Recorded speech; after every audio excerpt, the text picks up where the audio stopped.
to Jonathan Taylor. Huge hole. He's at the 30. He's going to go. 10, 5, touchdown. Jonathan Taylor made a man miss the line of scrimmage and then runs it into Pater for a one-handed INT. Are you kidding me? Kenny Moore.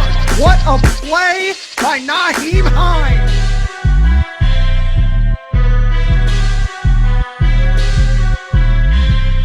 Horseshoe is back, baby. The horseshoe is back. What is going on, Colts Nation, and welcome back to another episode of the Bring the Juice Colts podcast. Cody Felger here, joining me, Andrew Thomason. Andrew, how are you doing, my friend? Well, it's a beautiful day out, Cody. It's about time we've had some decent weather, and we're now at April 5th, which means we're only a few weeks away from the NFL draft. So to sum it all up, I couldn't be more excited. I know, right, man? I can't believe it.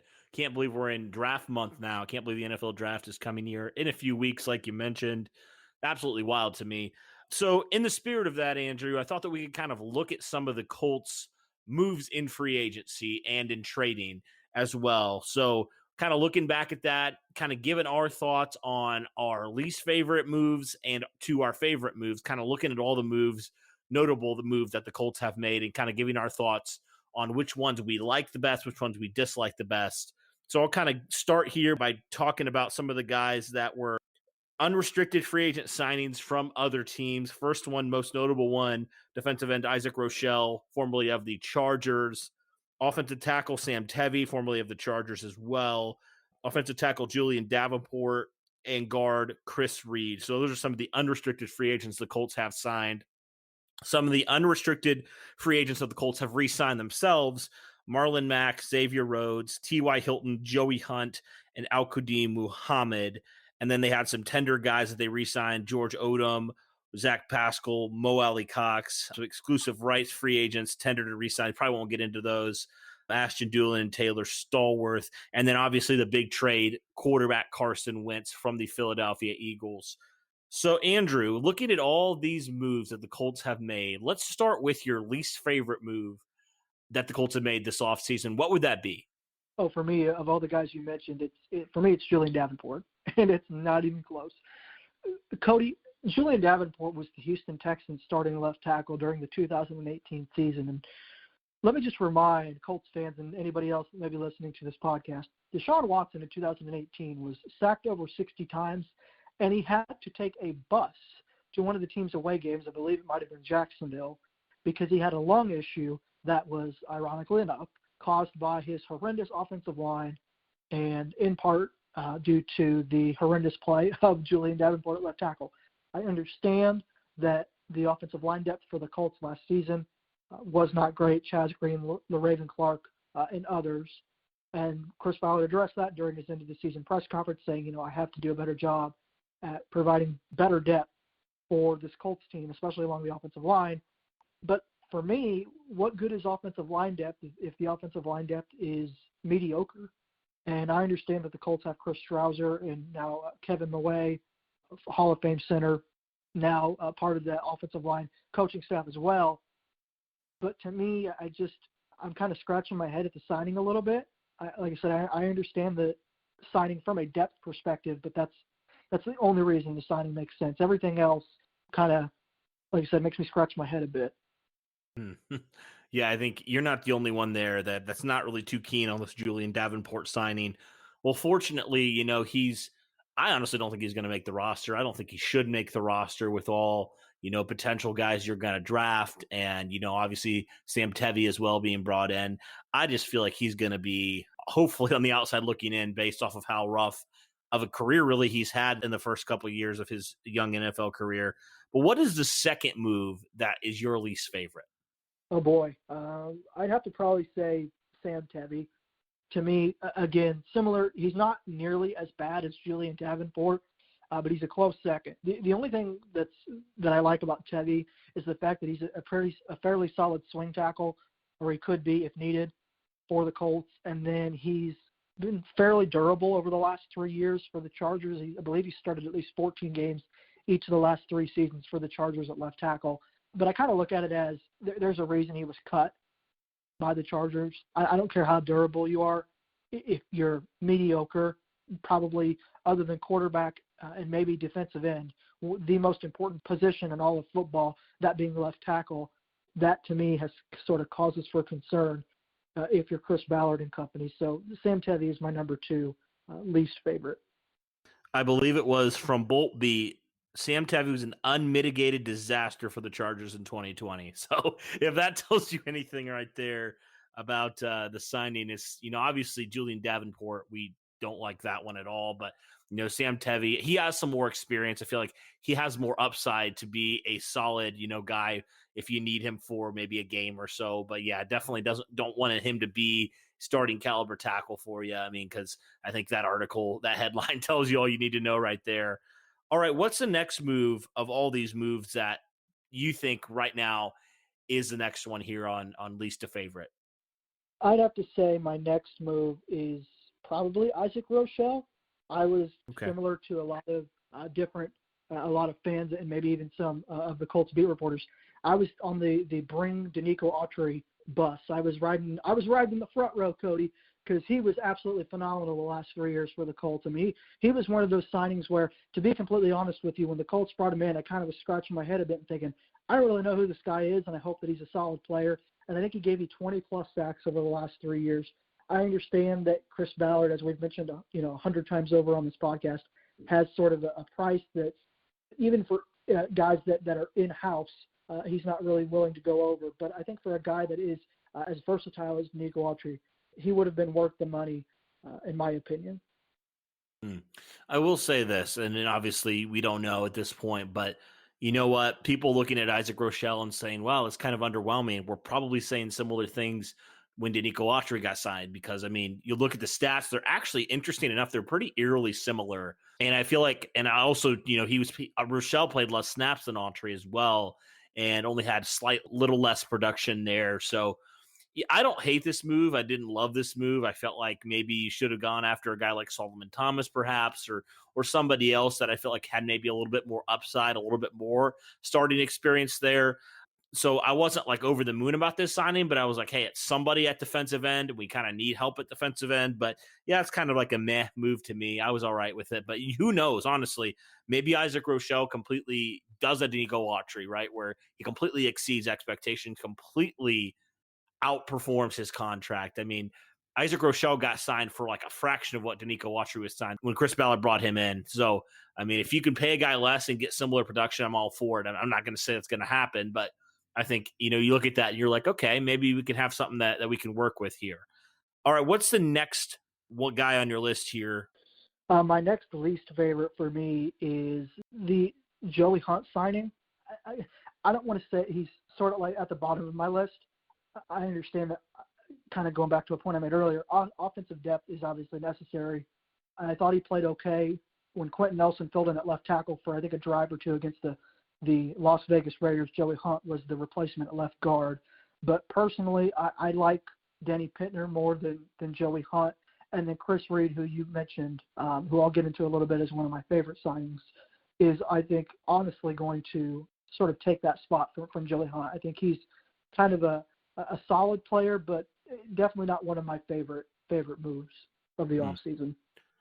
I mean, it's just a depth signing, I think, at this point. I mean, he kind of gives me like Evan Boehm vibes, from a few years ago when Ryan Kelly went down. Wasn't super impressive, but it was also like he got the job done. Now, obviously, Joey Hunt played a lot less snaps than Evan Boehm played when Ryan Kelly went down for a few games. But, I thought he was a solid guy. I was decently happy when they brought him back, just from a depth standpoint. I mean, ideally, he doesn't really play a whole lot. But if he does, I feel okay. I feel a little bit better about our interior offensive line depth now. All right, what's the next guy? Who's the next guy you have here on your list? The next player I have on the list here, I'm going to go with Mo Alley-Cox. And obviously we're kind of getting into the medium to high in terms of players that we kind of like, players that we sort of like, and then obviously players that we really, really like the Colts brought in during the offseason. For me, as I said, it's Mo Alley-Cox. The Colts don't really have a dynamic tight end. That's has been mentioned by many, many NFL reporters, Colts beat reporters, and amongst others. One of the positions, rather, that I think the Colts are sort of keeping an eye on. From what I understand, they have interest in Zach Ertz, according to multiple sources, that being Colts beat reporters, there have been multiple people that have come out and said that the Colts have interest in Zach Ertz. And Mo Alley-Cox played fairly well for you last season, didn't really play over the top, if you will. He certainly was no Eric Ebron. But I think he was one of their better players last season, and I think that offensive scheme where you have a lot of very heavy tight end sets, sometimes 2 and 3 even, which oddly enough is where Carson Wentz had the most success when they were together in Philadelphia. I think bringing him back was a smart move. Yeah, I like Mo Alley-Cox. I kind of wish he would get more of an opportunity. I kind of felt like they went away from him a little bit whenever Trey Burton got back and healthy and all that kind of stuff. So I kind of would like to see more of Mo Alley-Cox, but yeah, it's kind of been a flash in the pan. Like he has over 100 yards in that Minnesota game, and then you really don't hear a whole lot from him the rest of the year. So, Mo Alley-Cox is a solid player, I think. I still think he has a lot of potential, but, I don't know. It's like how much, when do you stop saying that, I guess? Like, how much is enough potential for Mo Alley-Cox? When do we say this is his ceiling? I think that's a big question mark for Mo.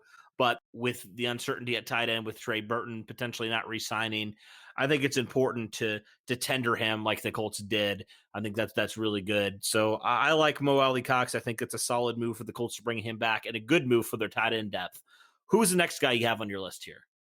The next guy is Zach Pascal, and he's honestly a wide receiver that does not get talked about enough. During that 2019 season, which we know was sort of up and down, especially towards the back end, Zach Pascal really stepped up in a big way. And he's been a really, really solid receiver for the Colts since about 2018. He has been a main contributor. I think he is definitely at least a number 3, maybe even a number 2. Some fans may think that's a little overstated, but I don't. I think it's just – I think his production speaks for itself. I think he had over 700 yards during that 2019 season.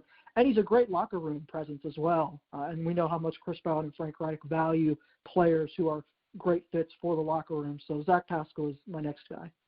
I love Zach Pascal. I love what he brings. I just love his energy, love his consistency year in and year out, even when it seems like at least one of the receivers is hurt about every game, it feels like. Zach Pascal's always been a consistent and healthy guy there. So I like bringing him back from that standpoint. All right, looking at the guys we have left here, we have Chris Reed, we have Marlon Mack, we have Xavier Rose, we have T.Y. Hilton, we have Al-Qadim Muhammad, we have George Odom, and we have Carson Wentz. So out of those guys, who's next on your list? I'm going to go George Odom, and some people might be surprised at how far up on the list he is. And he's a great special teams player. I think that the value of special teams players cannot be overstated. And when you look at just how solid of a player he's been, like I said, on special teams, especially these last couple of years, I think he was one of those players that the Colts needed to bring back. I mean, you look at how quickly a game can turn based on the play of your special teams. You look at the Titans game from last year, the blocked punt by E.J. Speed that ended up resulting in a touchdown. A couple of years ago in the 2018 winter-go-home game in Tennessee, the muffed punt by Adoree Jackson, which was recovered by, I think, it might have been George Odom or Chris Milton. Those kinds of plays, that kind of awareness cannot be, as I mentioned earlier, overstated in terms of how valuable his presence is for special teams. So that's kind of the main reason I like the signing. I don't really see him being a solid backup safety. I think he's been okay, but I would much rather have somebody else as a backup before George Odom. And that's not an indictment on him. I just think he's more valuable as a special teams player. That makes total sense. I just remembered there's another guy that's not on this list that I totally forgot about. Sean Davis. Where would he be on your list, Andrew? Until you said that, Cody, I think I forgot about him too. I'd have to put him right above George Odom, without a doubt. Sean Davis was a starter for the Pittsburgh Steelers, I think 2016, 2017, was very, very solid. And I think that, if something were to happen to Julian Blackmon or Kari Willis, he'd be a solid replacement. I certainly would rather have him, again, over Odom, just because I think Odom is, as I mentioned before, a better special teams player. And I like Davis a lot. We didn't really see the Colts play too much in terms of, I'm drawing a blank on the defensive scheme. I think it's dime or nickel, where you have 2 safeties or 1 safety, and then you have a safety in the box. I don't really think Davis is that kind of player. I don't know if he's not. I think he's 6'1". He's not really, that big kind of 6'2", 6'3" plus safety that you'd like to have in the box. Your Cam Chancellors, your Jamal Adams or somebody that's super, super athletic, I guess, like a Jamal Adams. But nonetheless, I think it's a very solid signing. All right. So who's the next guy here? I've got a few more names left. Who would be your next player? Oh, for me, my next player is Al-Quadin Muhammad. Okay. And there are so many question marks at defensive end right now, Cody. The Colts certainly missed out on some of the bigger name free agents throughout the first couple of weeks of free agency. Again, going back to what we said earlier about Chris Ballard having a certain price for each player, and he's not willing to go over that price. I think that sort of happened with some of the as I mentioned before, bigger name free agents, your Carl Lawsons, your Romeo Okwara's, if you will. But to me, Al-Quadin Muhammad is a solid rotational player. He's a solid backup. He did have that sack against the Josh Allen and the Buffalo Bills during that playoff game, and he can be semi-productive for you. Now, do I think he's a starting defensive end in the league?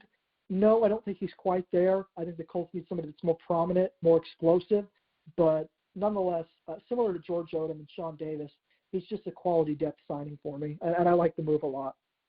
Yeah, I think depth signing, especially with, like I mentioned, defensive end being a big position of need. And we still think the Colts may go and draft a guy pretty early at defensive end just because they need to find that number one true dominant pass rusher. They've been searching for it really ever since Robert Mathis retired. So I think just bringing in a guy like Muhammad, who's fairly young in his mid-20s, who's shown you some consistency, but also kind of a flash in the pan as well, like where he's a guy that's shown you some consistency, but also has shown you a lot of inconsistency in terms of, and maybe that's due to some snap counts and stuff like that, but it's like he makes a sack and then he goes a couple games without really affecting the quarterback or affecting the game. So Al-Quadin Muhammad's a solid signing for me. I like this move for the Colts. I thought they needed to do something, either re-sign him or Justin Houston, or maybe both, but I thought at least they needed to re-sign one of these guys. So Al-Quadin Muhammad is certainly one name that I like. All right, who's another guy here? The next guy moving up on your list here. Chris Reed. And similar to my Stampede Blue coworker, Zach Hicks, I love the Chris Reed signing. For a lot of the reasons that he mentioned, I'm going to credit him. He did some tremendous film work. If you haven't checked that out, be sure to do so on Chris Reed. And he broke that down very, very well. And I think that he's a veteran guard who, if need be, can come in and fill in for a Quentin Nelson or a Mark Lewinsky. We know Danny Pinter filled in for Ryan Kelly last season at center.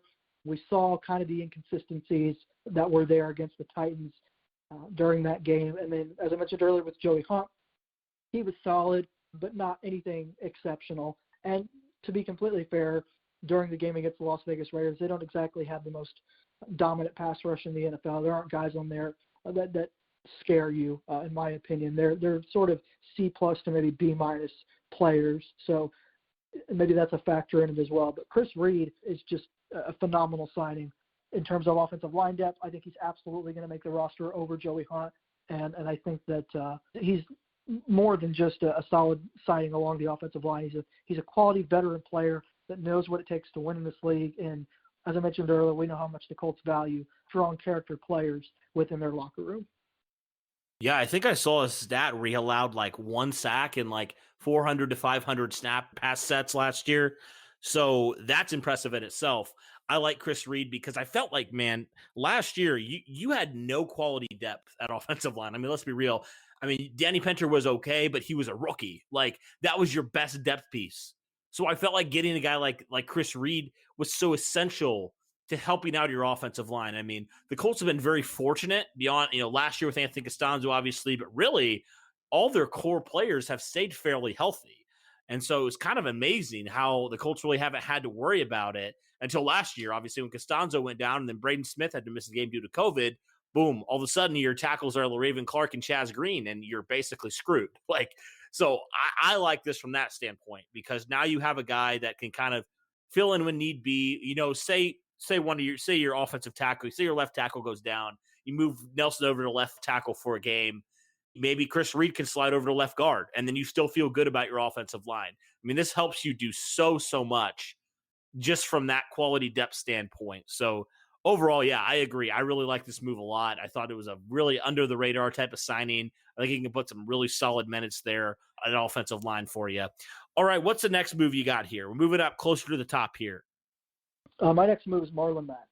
I love this move for the Colts. I think last year, after they took Jonathan Taylor in the second round, I saw a ton of Colts fans tweeting out, this is going to be the best 1-1 punch in the entire NFL. And I would lie, Cody. I'd be sitting here lying to you if I said I wasn't excited for it. And then, unfortunately, as we see in the NFL all the time, Marlon Mack went down with a season-ending injury, and we didn't get to see that. And Jonathan Taylor took over, especially during that second half of the season, and was one of the best running backs in the NFL.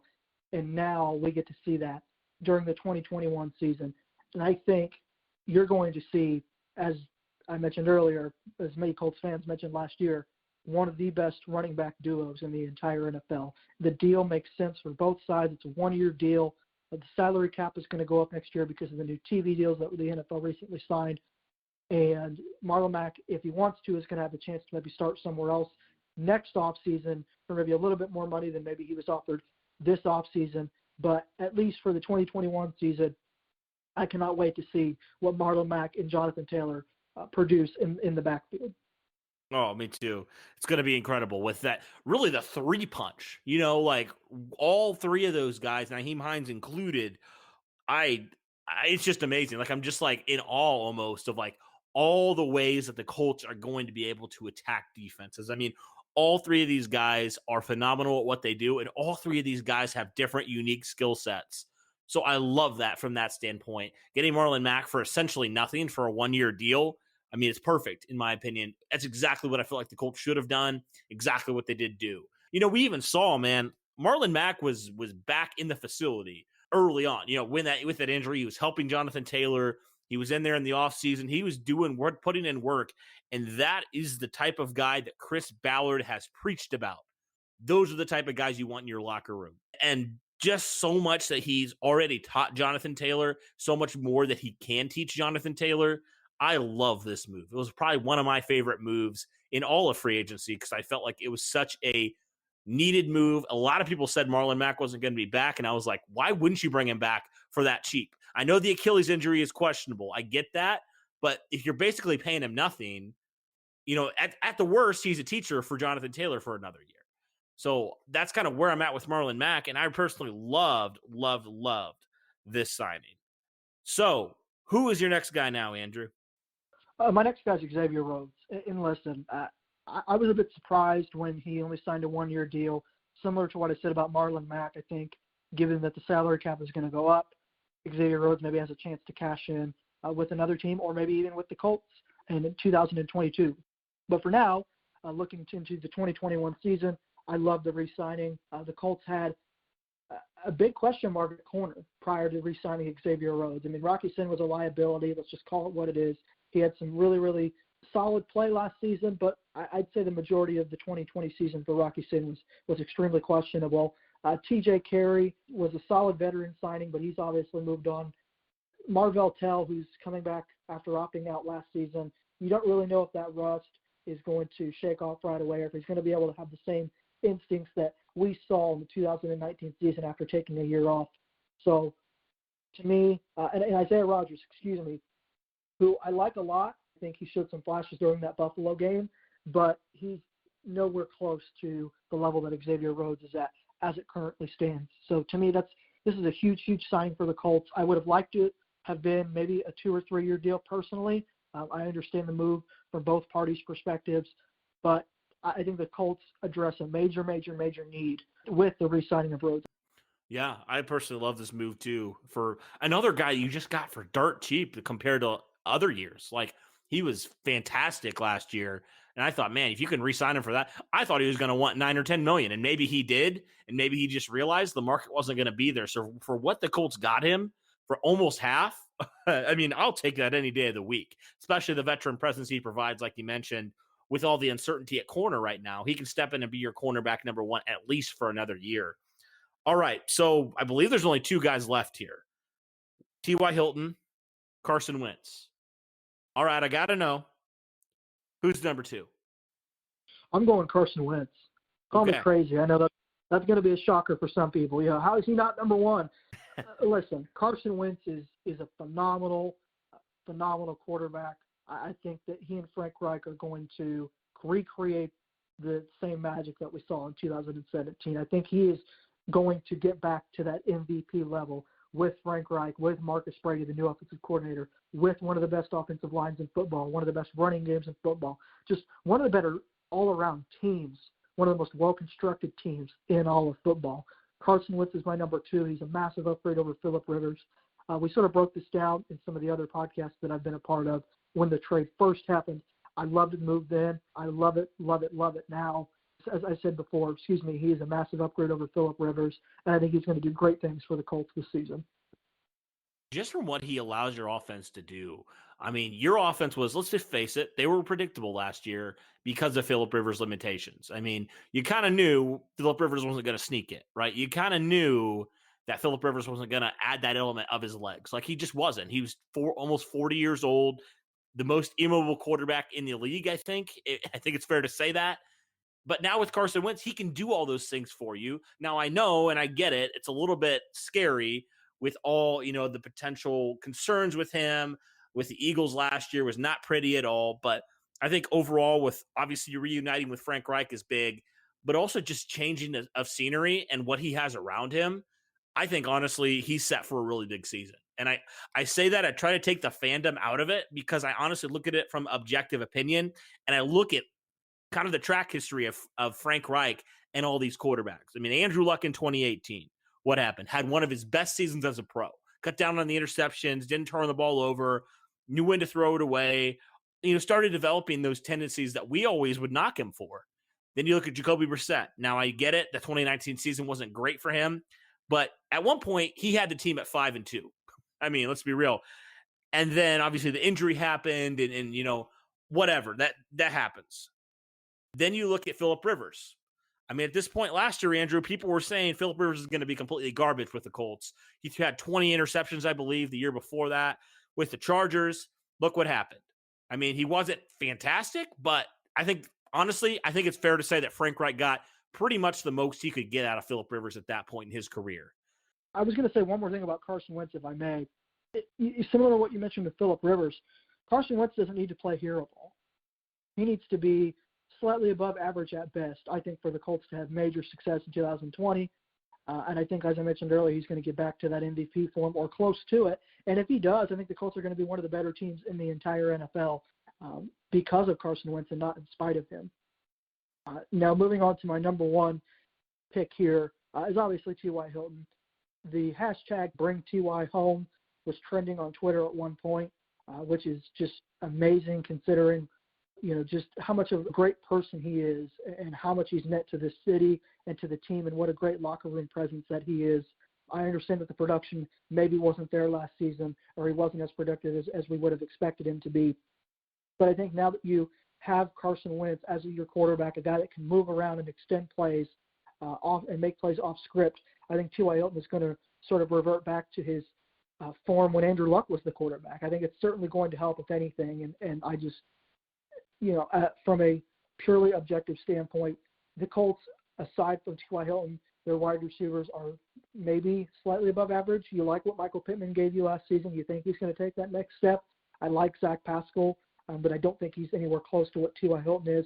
And this idea that T.Y. Hilton is not as dominant as he once was, I don't think is entirely true. And what I mean by that is this.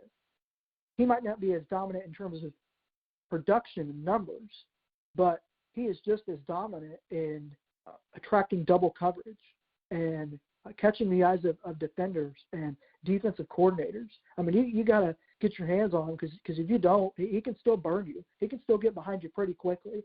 And I think that element to the Colts offense isn't talked about enough. The ability to be able to draw double coverage and allow your other receivers, your Michael Pittmans and your Zach Pascals and others, to have single coverage allows them to ultimately be more productive. So for me, T.Y. Hilton is absolutely number 1 on my list.